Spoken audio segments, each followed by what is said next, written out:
Hi everyone, I'm Kajal, and because Valentine's Day is around the corner and February is all about love, I thought this video topic would be perfect to talk about the key to loving yourself.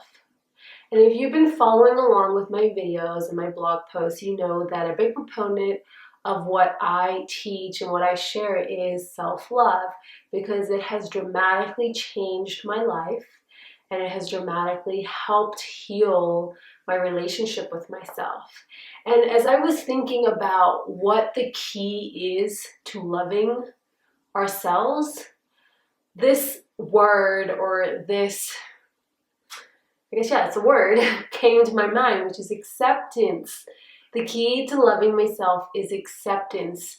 And you can't change anything until you accept it.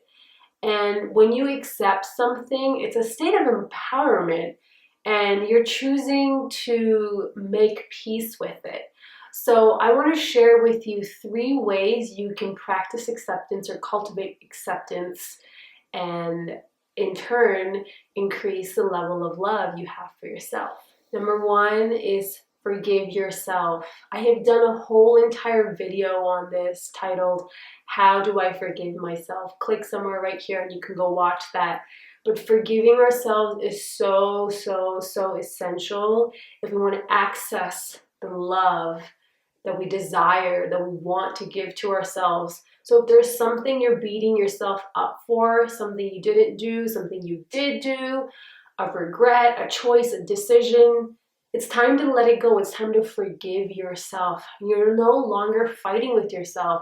I like to look at forgiveness as a energetic cutting. You're energetically cutting yourself from the thing that is weighing you down, burdening you, and not allowing you to fully embody or empower who you really are and to love yourself as you are right now. Number 2, let go of the past. This was crucial for me is because oftentimes who we are right now, we base that on who we were in the past, who we were when we were, 18, 16, 12, 10, 2, 1, whatever. And we continue to live this identity over and over again.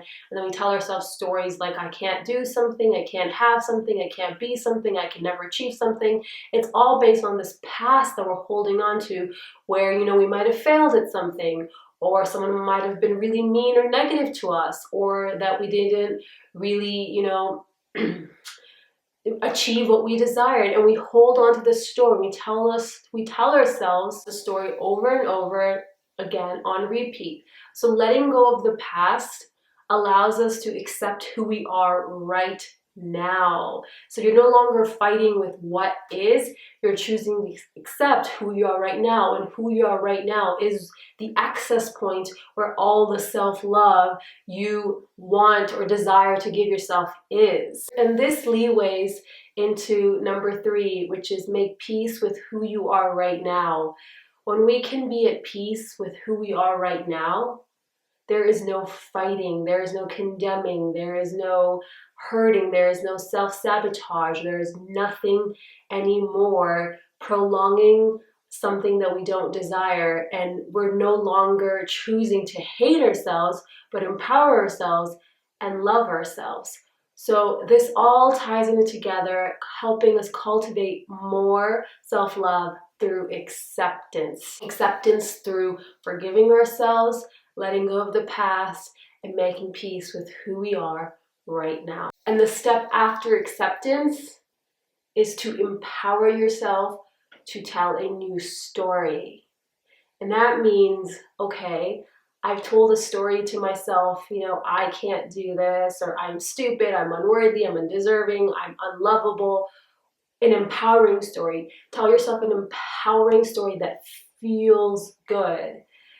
And I always like to say that the effects of self-love are immediate because it will always make you feel better. And your highest thought about you is always loving. So if a thought doesn't feel good to you, it is not a loving thought. If a thought about yourself feels good, it is a loving thought. And how can I access more loving thoughts about myself? And that is how I can practice self-love and how I can practice acceptance of who I am right now. I did this video in collaboration with my friend Eileen here on the Lavender YouTube channel. So if you want to go see her perspective on how we can cultivate and bring and practice more self-love, I'll leave the link to her video down below and tell her that I sent you. Before you go, I want to share this affirmation for you so you can take what I just shared with you and start putting it into practice. Loving myself is a choice I make. Isn't that powerful? Loving myself is a choice I make. Loving myself is a choice I make. That means I don't have to wait till someone else to love me so I can love myself. Loving myself is a choice I can make right now. And wherever you are in the world, I wish you a beautiful Valentine's Day. I hope you'll take a portion of that day to just reconnect and celebrate and honor who you are. And who you are is amazing. Who you are is worthy. Who you are is so lovable. Who you are is so magnificent. And who you are is beyond perfect. All my love. Stay open.